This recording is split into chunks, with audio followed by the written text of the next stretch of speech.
Un saludo para todos. Mi nombre es Romario Conto, soy docente del Departamento de Finanzas del Instituto Tecnológico Metropolitano ITM y en esta oportunidad los estaré acompañando en esta pequeña charla titulada Explorando la Estadística, la cual tiene como finalidad que ustedes se empapen un poco más de lo que consiste esta área, cuál es su finalidad, qué elementos toma en consideración y el por qué es importante estudiarla. Con esto podrían ustedes animarse un poco en dedicarse a algunas profesiones que tienen mucho de esta componente, mucho análisis de datos, mucho análisis para la toma de decisiones. Y ahí es donde la estadística es un gran apoyo en ese tipo de procesos. Me complace entonces desde esa actividad de extensión estar con ustedes y llevar el conocimiento desde la educación superior a los colegios, la educación media, y así podamos incentivar, ¿cierto? Poner el granito de arena para que todos estos conocimientos ustedes los vayan cultivando y de esta manera puedan de una mejor manera desarrollar sus actividades de educación superior. Vamos a iniciar hablando un poco sobre los conceptos básicos de estadística descriptiva. También vamos a hablar sobre medidas descriptivas, gráficos estadísticos y unas conclusiones sobre la importancia de la estadística en la práctica. ¿Qué sería entonces la estadística descriptiva? En general, la estadística se dedica al manejo de los datos, ¿sí? Cuando usted tiene una cantidad de información, puede ser grande o pequeña, la estadística entra a ayudarle, ¿sí?, a poder analizar qué pasa en esos datos y obtener conclusiones que nos sirvan para la toma de decisiones.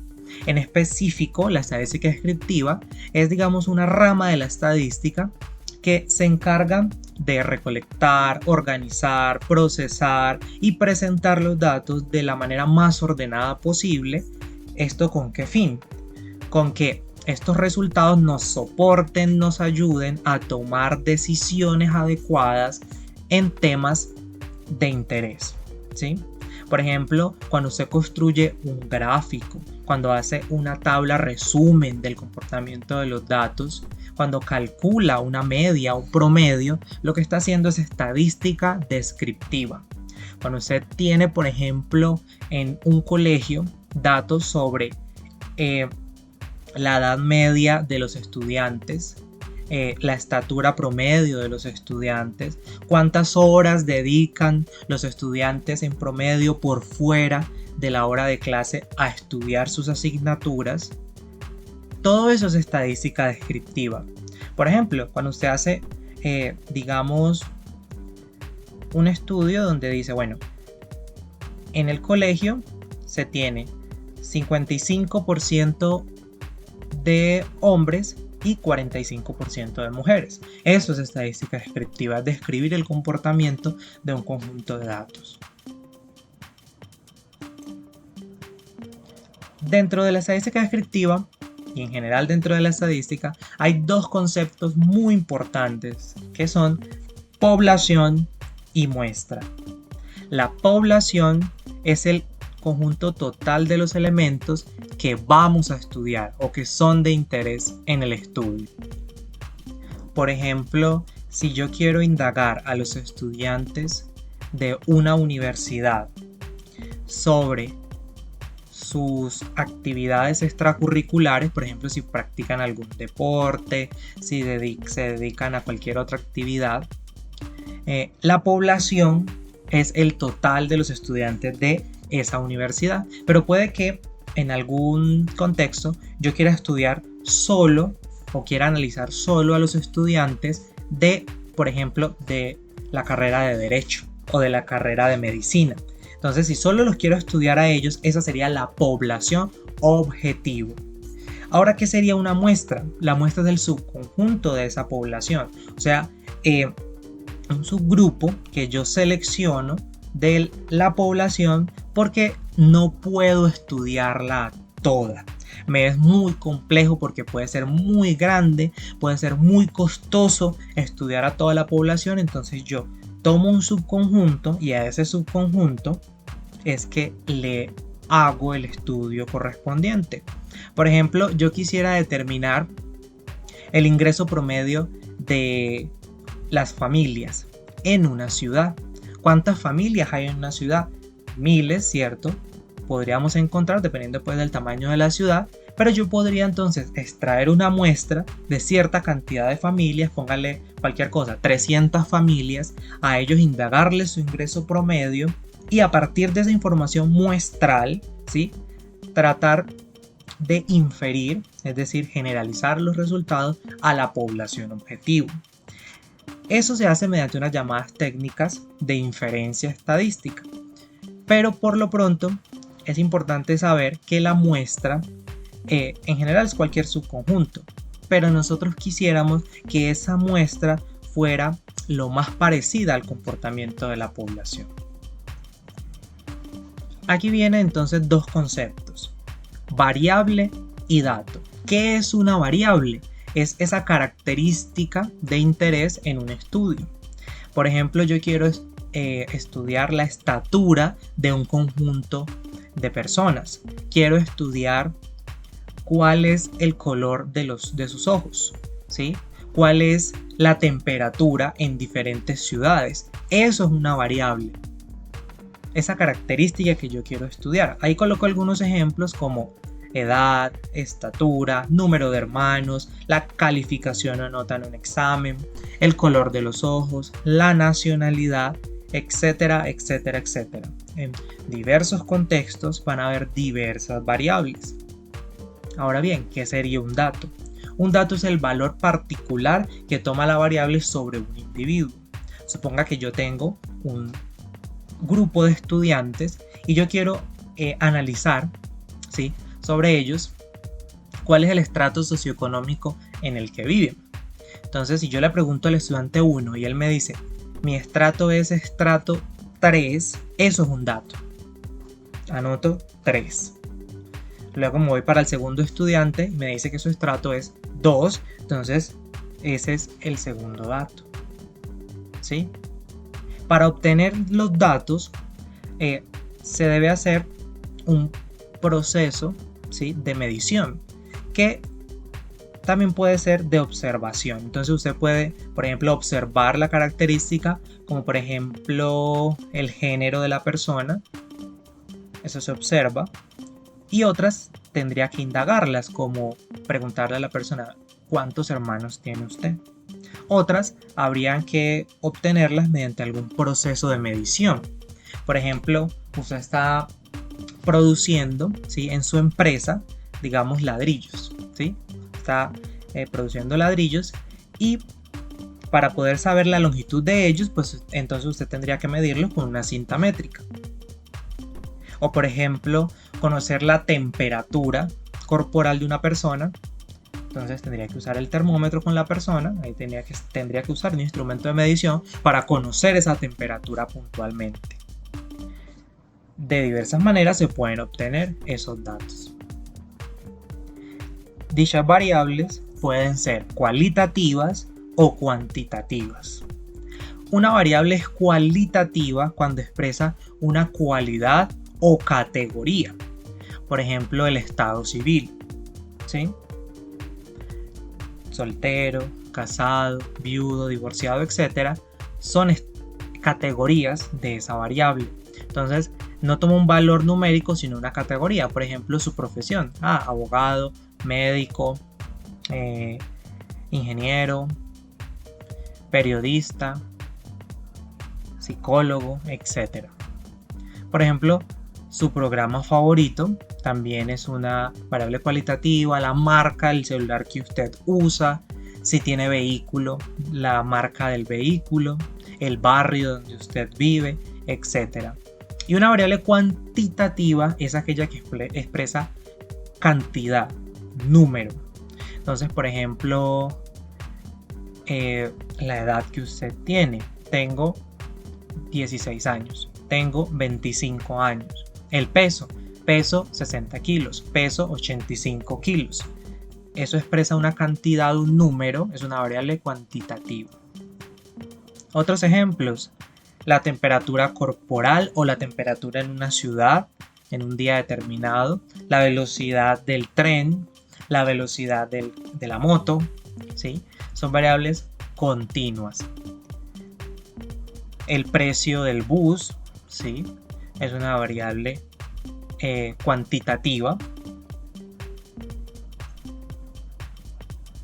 El tiempo en que usted se demora en desplazarse a su lugar de estudio o a su lugar de trabajo, eso es una variable cuantitativa también. En estadística son muy importantes los gráficos. Graficar, esquematizar el comportamiento de los datos, porque eso nos permite de manera rápida y ágil que el lector, ¿sí?, se entere y concluya fácilmente sobre el comportamiento de los datos, o sea, entienda fácilmente la información. Los gráficos en estadística permiten captar la atención del lector, presentar la información de manera concisa, ¿sí?, resumida, clara, sencilla, facilita la comparación, por ejemplo, el comportamiento de las notas del curso A con las notas del curso B, o por ejemplo la temperatura en Medellín durante un mes particular en comparación con la temperatura en un mes particular en Bogotá. Eso se permite mediante un gráfico, o sea, el gráfico lo facilita y también permite ilustrar lo que el texto quiere decir. Entonces usted puede mirar que la temperatura en Bogotá siempre fue más baja que en Medellín. Si usted lo muestra en el gráfico, va a ver que siempre va a indicar que está por debajo. Entonces, esquematiza lo que en palabras usted también dice. Por acá yo muestro algunas imágenes sobre gráficos ahí muy coloridos, de los cuales hablaremos un poco. Tenemos, por ejemplo, el gráfico de barras. El gráfico de barras es aquel que mediante unas barras representa la frecuencia, la cantidad de veces que se repite cada categoría. Entonces, por ejemplo, si se tiene una población de animales, ¿sí?, y se crea este gráfico, si ustedes observan es muy fácil entender lo que pasa ahí. Por ejemplo, perros hay 17, ¿sí?, que está en la mitad. Gatos hay 12, o sea, la frecuencia. Hurones hay 8. Pájaros hay 5, hámsters hay 4, lagartos hay 2. ¿Sí ven cómo se puede resumir el comportamiento de los datos mediante un gráfico como este, como el gráfico de barras? Las barras indican la frecuencia, la cantidad de veces que se repite cada una de las categorías de la variable. El gráfico circular o el gráfico de tortas es muy usado en la práctica y yo sé que lo han visto en todo lado diariamente, en la televisión, pues en un noticiero, en un programa de variedades, en un periódico, en una revista, en una valla publicitaria. Pues él permite que de manera muy fácil se comprenda, ¿sí?, cuál de esas categorías, por ejemplo, es la más común o la que más se está repitiendo allí, y también las que menos. Y en su orden podemos ir viendo, digamos, hacer una escala de la que más se repite a la que menos. Entonces, básicamente, el diagrama circular lo que hace es coger la torta completa y fraccionarla en porciones de tamaño tal que represente la proporción, el porcentaje que del todo representa cada una de las categorías. Por ejemplo, se realizó una encuesta sobre cómo consideran el servicio de cafetería en un hospital. Las opciones, según esto, eran bueno, regular, malo y muy malo. Vemos que la mayor franja, más de la mitad, es regular, ¿cierto? La roja. Luego le sigue en tamaño malo, le sigue muy malo y bueno. Bueno, la de bueno parece ser un poco más grande que la de malo, entonces ahí hacemos como el ordenamiento. Básicamente el diagrama circular o gráfico de torta funciona cuando las categorías no son muchas, porque si son demasiadas ya se confunde un poco y es preferible hacer otro gráfico. Pero miren que ahí es muy claro que hay una percepción de que el servicio de la cafetería de ese hospital es regular tirando a malo, ¿sí o no? Miren que lo podemos decir solo al ver el gráfico. Hay otro tipo de gráfico que a mí me gusta mucho, que son los pictogramas. Los pictogramas son dibujos, ¿sí?, que representan la variable y que permiten de alguna manera entender mejor aún, el gráfico y el comportamiento de los datos. Por ejemplo, si tengo una población de personas en un cierto país, mire que por acá en el eje X se relacionan los años en 1900, 1920, 40, 60, 80, en los 2000, 2010. Y por acá en el eje Y está 10, 20, 30, 40, 50, la población en millones. O sea que esto es 10 millones, 20 millones, 30 millones, 40 y 50 millones. Entonces vemos que lo que hacen es dibujar, ¿sí?, un pictograma que representa un ser humano. Entonces, para indicar la población, observe cómo dibujan aquí un pictograma y al estar como por aquí más o menos en la mitad, indicaría que habían 15 millones de personas. Mientras en 1920 ya habían 20, en el 40 habían 25, en el 60 habían 30, en el 80 35, en el 2000 40 y en el 2010 45 millones de personas. ¿Sí ven? Se entiende muy sencillamente. Miremos otro ejemplo. Número de árboles por explotación agrícola.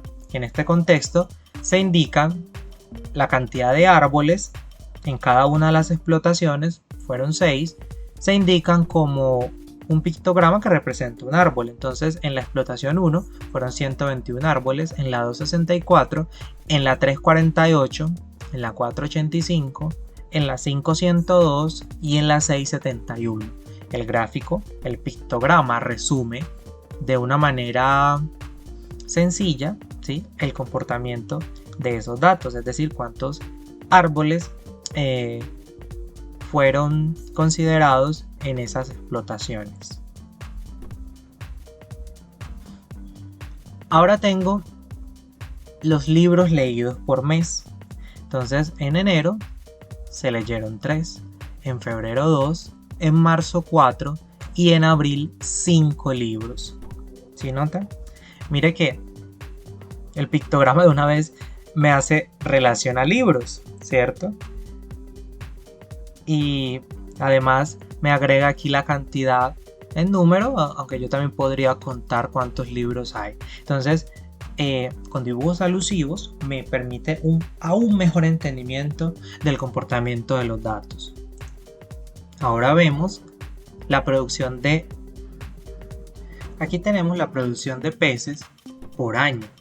Notamos que en el año 2008 este fue la cantidad de toneladas producidas de pez, que está por los lados de 65.000, en el año 2009 por los lados de 64.000, en el año 2010 60.000, en el año 2011 59.000, podríamos decir, 2012 54.000. Entonces miren que el pictograma nos da una mejor idea de qué es la variable de interés allí.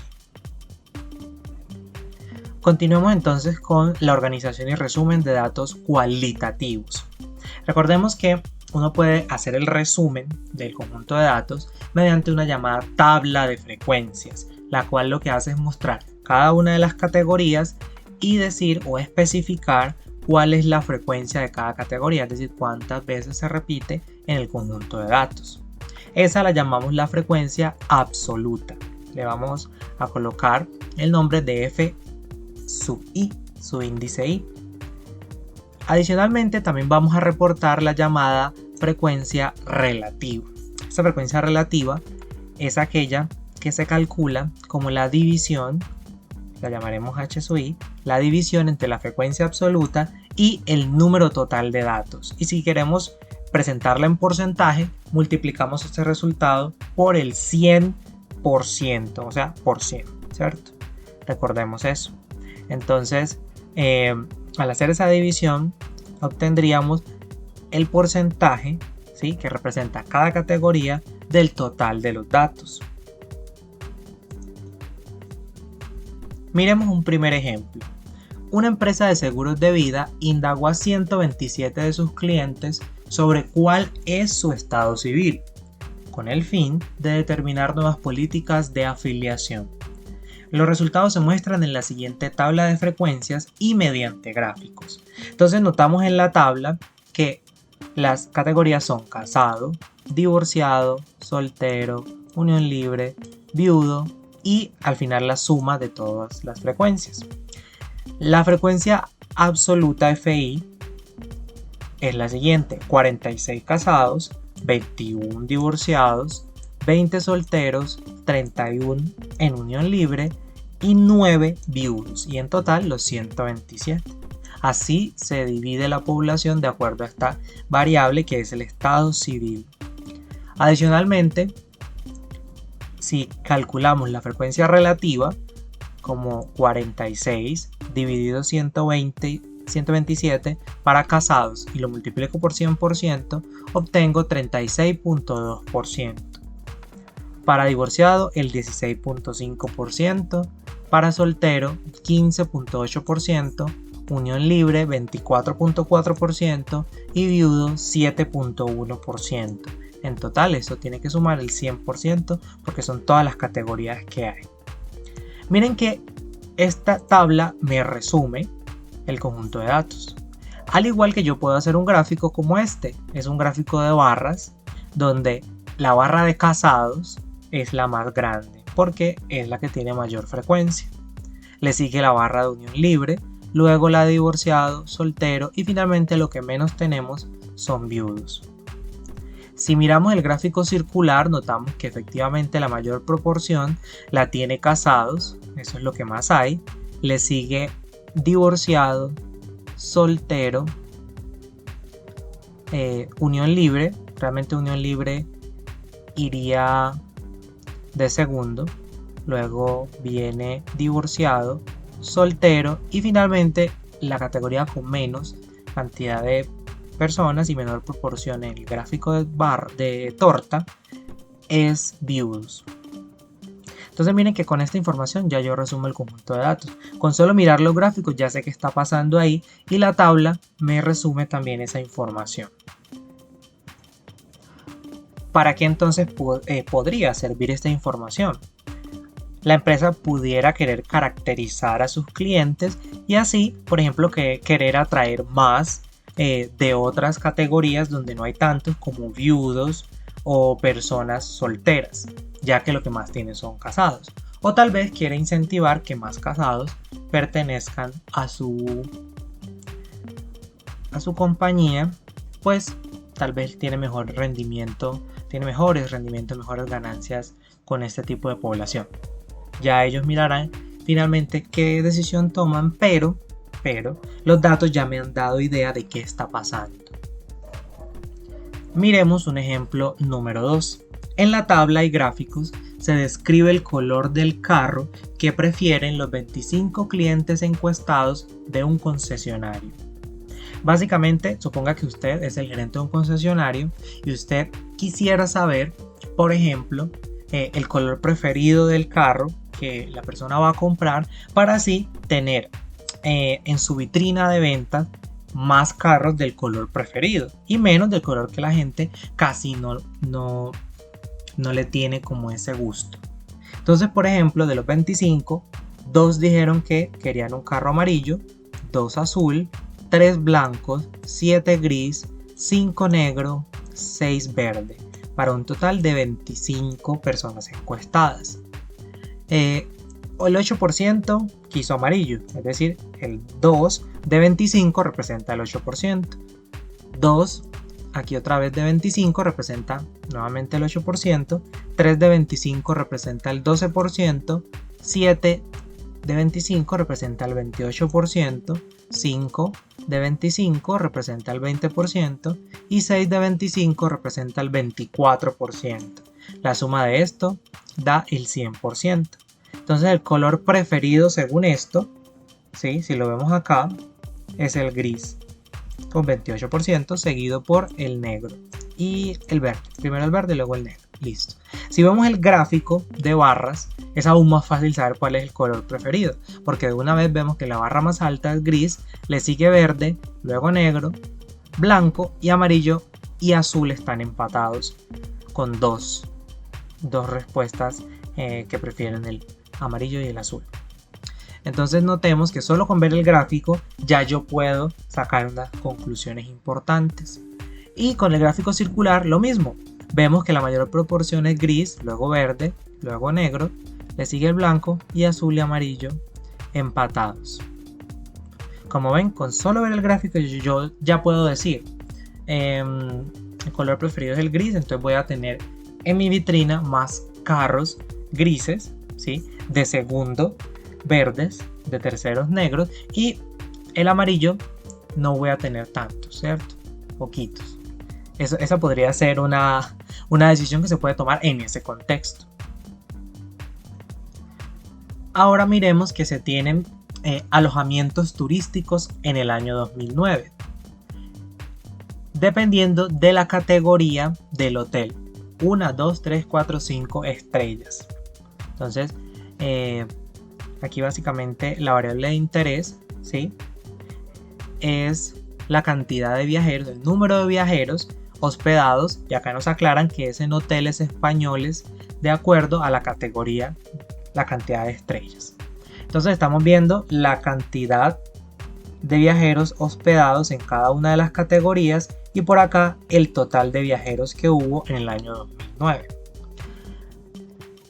Es claro que la mayor cantidad está en 4 estrellas, le sigue 3 estrellas, pero es más fácil aún verlo en el diagrama de torta, en el gráfico circular.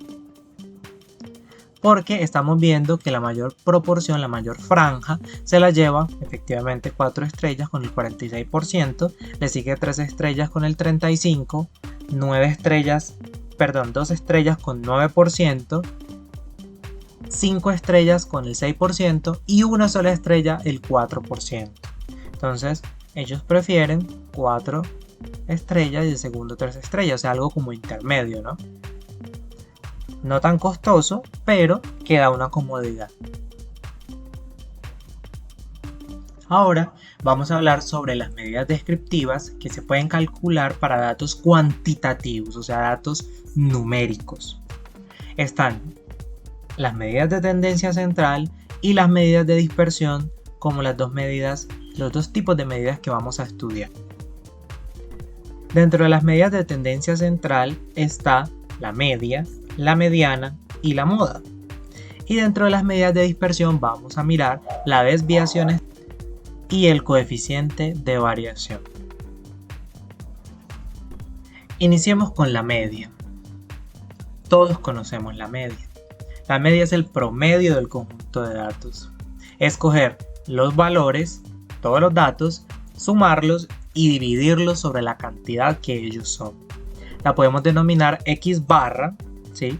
Hallada como la suma de los datos dividido n, que es igual al número de datos como les acabo de mencionar. Esa media lo que representa es como el punto de equilibrio, el punto donde se centran los datos. Entonces, por ejemplo, aquí hay un conjunto de personas, unas son más altas, otras más bajas, y en promedio, si sumo las estaturas, me da que la estatura promedio está sobre esta línea, ¿sí? Al tomar todos los datos y dividirlos entre la cantidad que ellos son. La media es muy usada en demasiados contextos. La nota promedio del examen entre un grupo de estudiantes, ¿sí? La cantidad promedio de tiempo que usted se demora en ir hasta su lugar de trabajo o de estudio, ¿sí? En promedio, ¿cuántos integrantes tiene una familia en Colombia? Esa es otra. Todos esos ejemplos representan, digamos, ejemplificación de lo que es la media. Miremos un ejemplo. Suponga que los siguientes datos corresponden a los tiempos de duración en horas de unas bombillas. Entonces, la duración en horas de las bombillas se presenta acá, son 11 lecturas diferentes. Una bombilla dura 82 horas, la otra 113 horas, la otra 132, la siguiente 136 y así sucesivamente, hasta que la última demoró 249. Realmente aquí los datos pues yo ya los ordené, no necesariamente fueron en este orden, pero notamos que cada una tuvo una duración diferente, varió. Hallemos la media, sería x barra. ¿A qué sería igual? A sumar todos estos valores, ¿sí? 82 más 113 más hasta 249 y dividirlo entre la cantidad que ellos son, que son 11. Eso me da 174.3636 horas, porque esa es la variable, horas. Por lo que yo puedo decir que en promedio el tiempo de duración de las bombillas es de 174.3636 horas. Si por ejemplo yo hago este estudio, ¿sí? Y llego a comprar una bombilla de esta, yo pregunto, ¿cuánto tiempo me va a durar en promedio esta bombilla? Entonces yo he visto que unas duran tanto, otras duran tanto, pero en promedio le va a durar 174.3636 horas. Eso no quiere decir que va a durar eso, ¿sí? Puede durar más o menos, pero más o menos ese sería el valor o el tiempo que le va a funcionar esas bombillas. Ahora miremos en qué consisten la mediana y la moda. La mediana es el valor que divide a la mitad el arreglo ordenado de datos. Entonces, usted coge los datos, los organiza de menor a mayor y el dato que quedó en la mitad es la mediana. Entonces, por ejemplo, tengo 1, 2, 3, 4, 5, 6, 7 personas. La persona que está en la mitad, ¿sí? Es la mediana. Entonces, por ejemplo, los tengo organizados por estatura.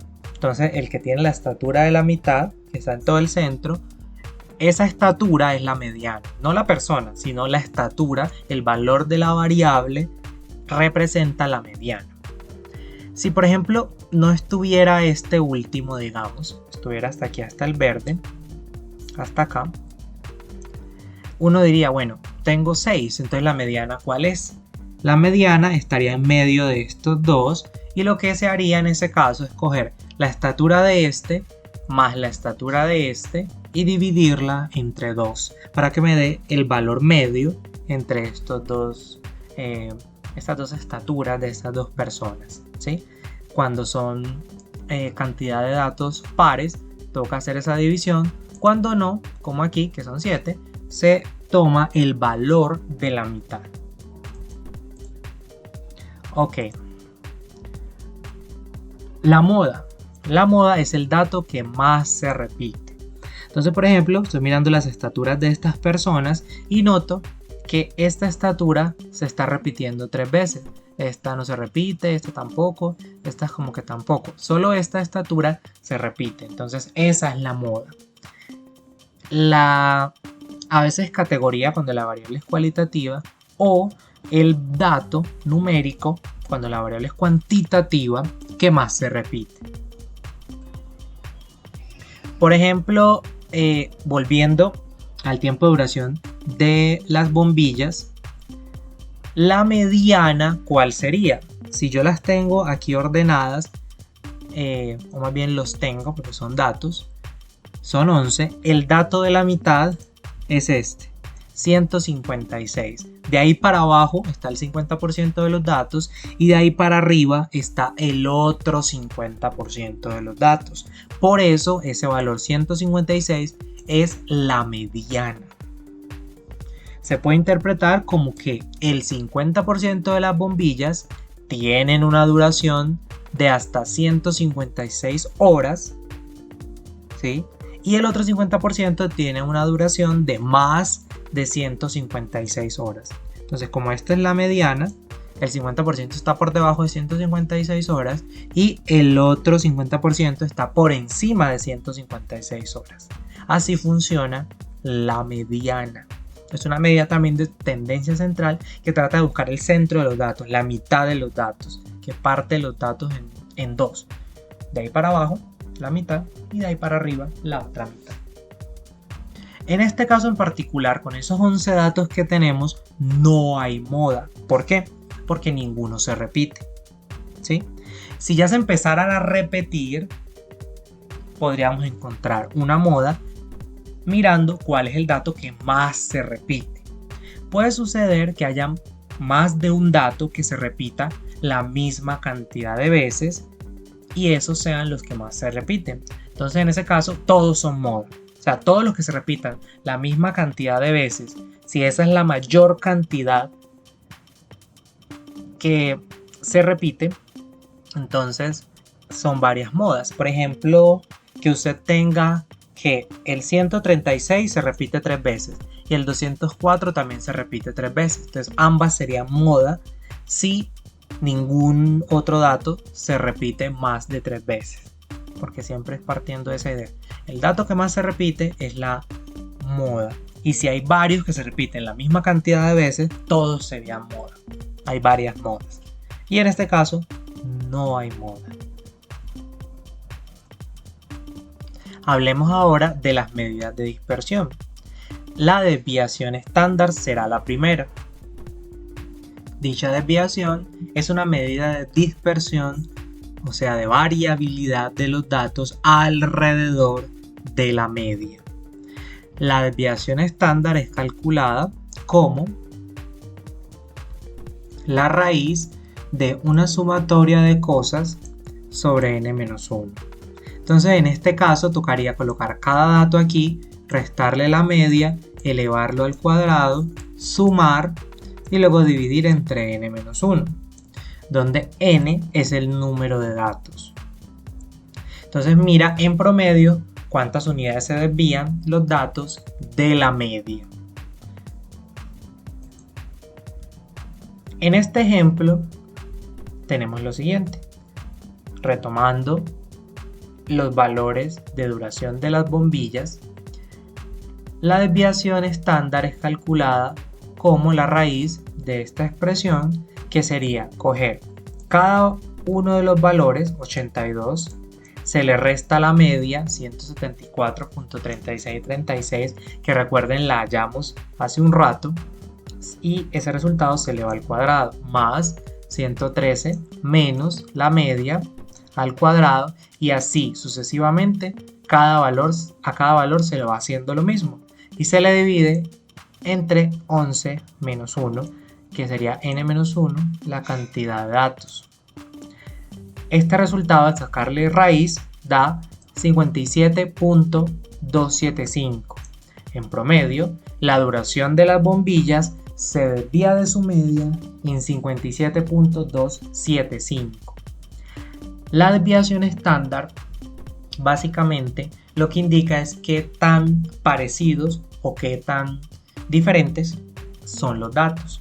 Si la desviación estándar da muy grande respecto a la escala de los datos, significa que hay demasiada variabilidad, o sea, los datos son muy distintos. Pero si ella da pequeña, los datos se parecen más. Por ejemplo, dio 57.275 y los datos están de entre 80 y 249, lo que es una desviación estándar que no es, digamos, tan alta, ¿sí? Pues depende de la escala de los datos, si está más o menos por ahí. Así las desviaciones respecto a la media no son tan grandes. Una desviación estándar nunca les va a dar negativo. No puede dar negativo porque es una medida de variabilidad, porque cuando sacamos aquí la raíz, siempre tomamos la raíz cuadrada positiva. Hablemos ahora del llamado coeficiente de variación, el cual es una medida que da cuenta del porcentaje de dispersión, de variabilidad que tiene la variable de interés. El coeficiente de variación lo vamos a hallar como la división entre la desviación estándar que hallamos ahorita y el valor absoluto de la media de X barra. Recuerden que el valor absoluto lo que hace es tomar un número negativo, lo vuelve positivo, y un número positivo lo deja igualmente positivo. Entonces, si tenemos una media negativa en algún caso, me la va a volver positiva, y en el caso que la media sea positiva, pues va a conservarse positiva. Y vamos a multiplicar por 100% para que de esa manera obtengamos un resultado en porcentaje.